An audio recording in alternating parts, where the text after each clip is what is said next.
So, what did I think of Metropolis 1927, directed by Fritz Lang? Compelling.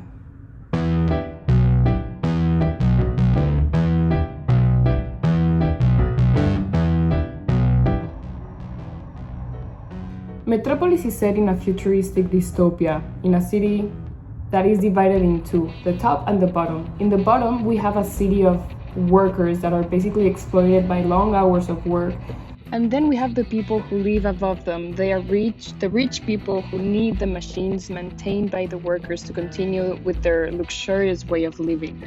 The top people of the city do not care about the lower working class that live underneath them. And a lot of things happens. I don't want to spoil it. You should watch it. It's very good.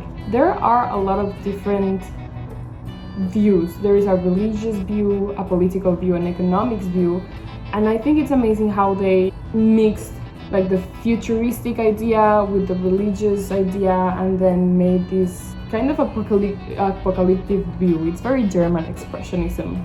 After the First World War, artists were looking to express their inner disoriented self, and that is exactly what German expressionism was.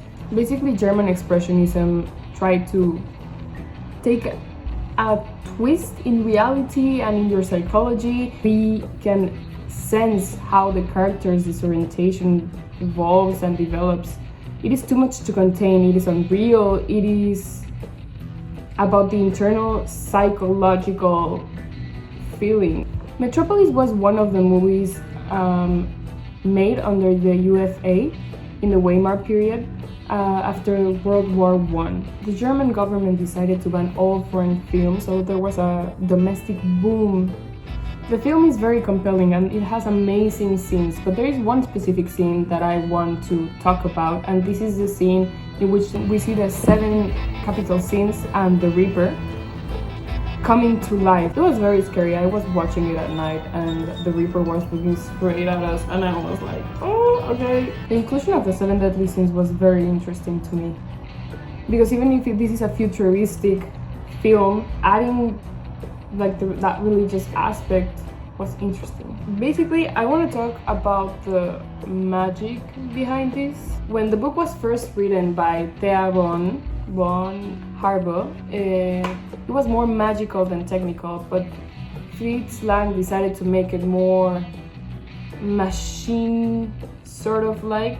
I could make this video about the underrepresentation of Thea von Harbou. She had more magical elements, and I think this scene is a perfect like merge between the magic in the novel and the German expressionism.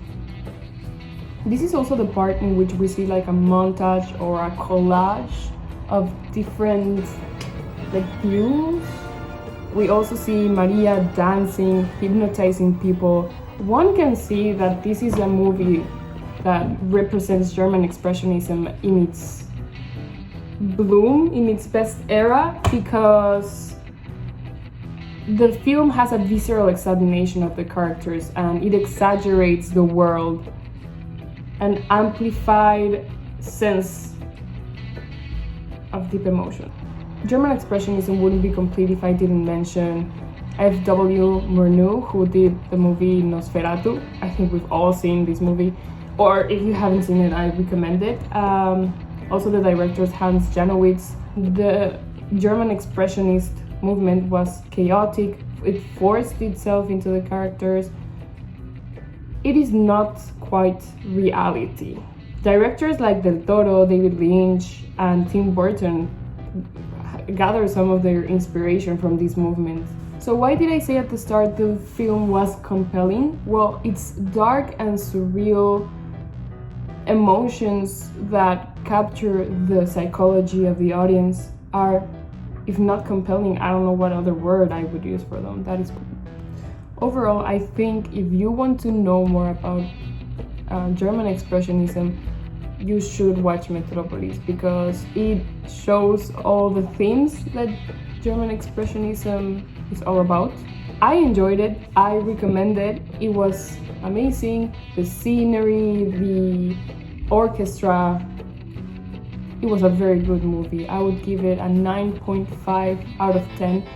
Okay, maybe like an 8.9. But overall, it was a great movie and I would recommend it. Alright. Thank you for watching and I hope you enjoyed the video.